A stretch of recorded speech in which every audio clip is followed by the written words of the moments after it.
Faiq Həsənovu dəvət edirik səhnəyə.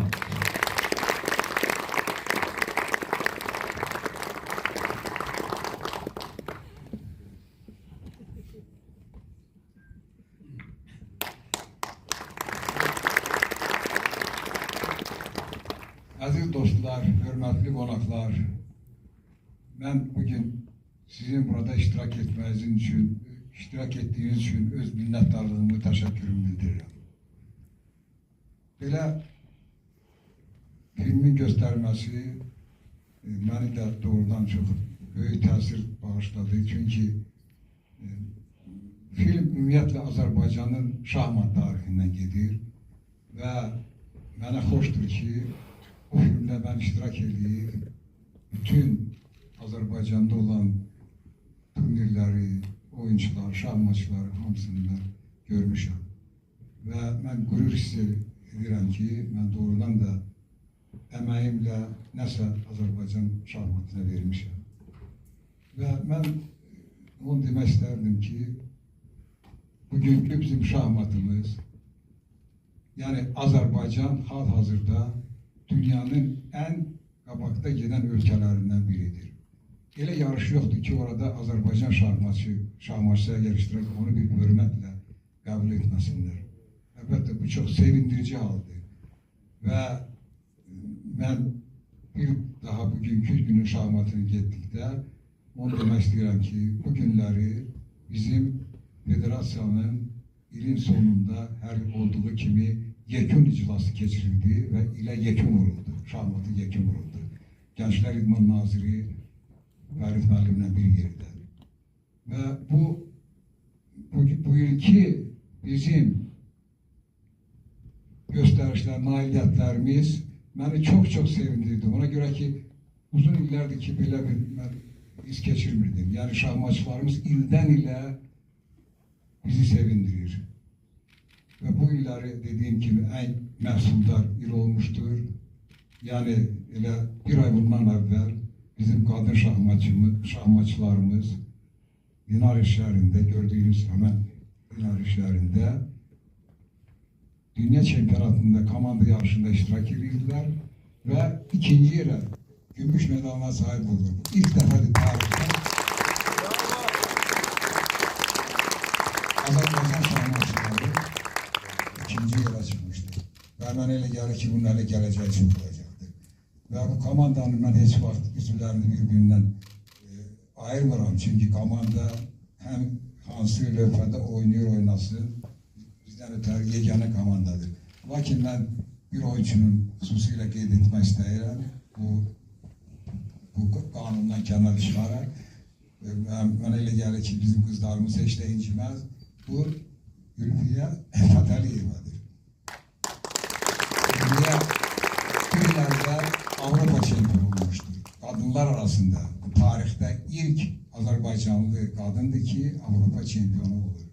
Eyni zamanda Ülfiyə indi bu çempionatda birinci lövhədə birinci yerə çıxdı. Yəni dünyanın Xofanı gördünüz orada, o da oynayırdı. Ondan sonra Rusiya şahmatçıları çox güclüydü. Son turda yalnız Rusiya şahmatçısı gərgin mübarizədən sonra məğlub olaraq ikinci yerə çıxdılar. Çox böyük nailiyyətdir və mənə elə gəlir ki, bu onların çempion olmağına ilk addımıdır və buna biz inşallah bunu da biz görəcəyik. Və bu illəri eyni zamanda kişi komandası da oktyabr ayında Batumi şəhərində keçirilən kişi komandası bir qədər dəyişilmişdi, yəni cavanlaşmışdı. Mən onu da qeyd edeyim ki, bu qadınları mən tərif elədim. Bizim məşqçilərimiz anında mən çəlməsəm belə deyə bilməm. Yəni Nicat Abbasov və Qədir Hüseynov bizim məşqçilərimiz və İlahə Qədimova komandanın kapitanı. Mən bunların adını çəkmək istəyirəm və onlara bir alqış edirəm.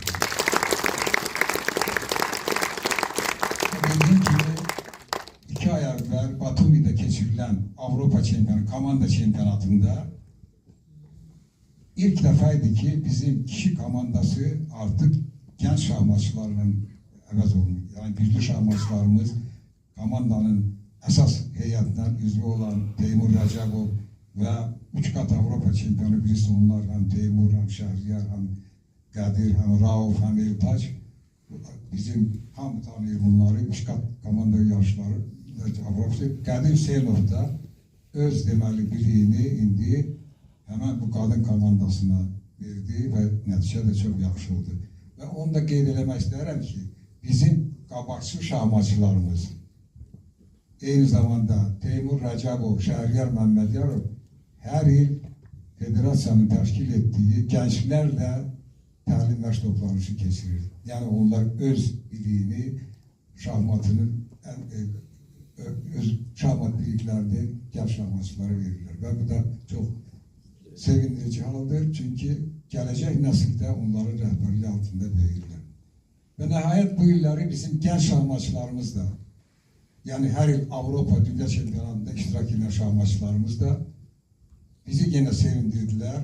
Bir qızıl, bir gümüş, bir bürünc medal hemen çempionatdan getirdiler.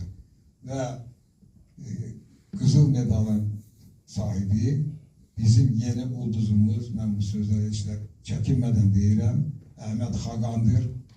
O artık beynəlxalq ustadır, 14 yaşına bakmayarak ve eyni zamanda dediğim gibi Grossmeisterlerle beraber seviyede oynuyor ve dünyanın en güçlü şahmatçılarından biri olan, hal-hazırda dünyada ikinci emsale malik olan Nakamura, Hikaru Nakamuro'nu mağlup edildi London'da geçirilen yarışta. Bilirsiniz bu çokları için çok gözlenilmez oldu.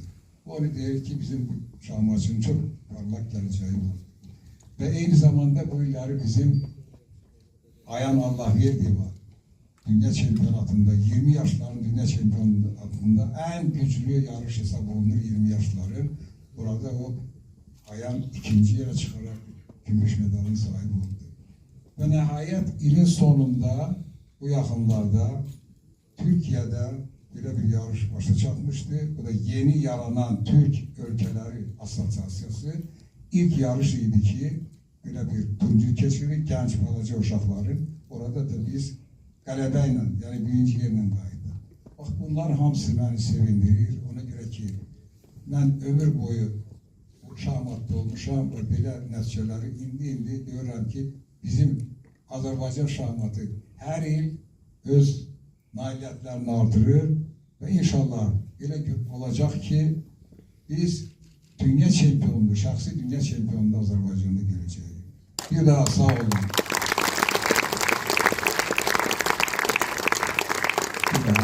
Teşekkürler babası size ve komandanızın bu güzel film için. Sizlere aziz qonaqlar, her biriniz teşekkür ki öz değerli vaxtınızı ayırdınız. Bilir ki film beğendiniz. Çok sağ olun. Yeni görüşlerde, yeni tedbirlerde, yeni təqdimatlarda görüşərik. Sağ olun.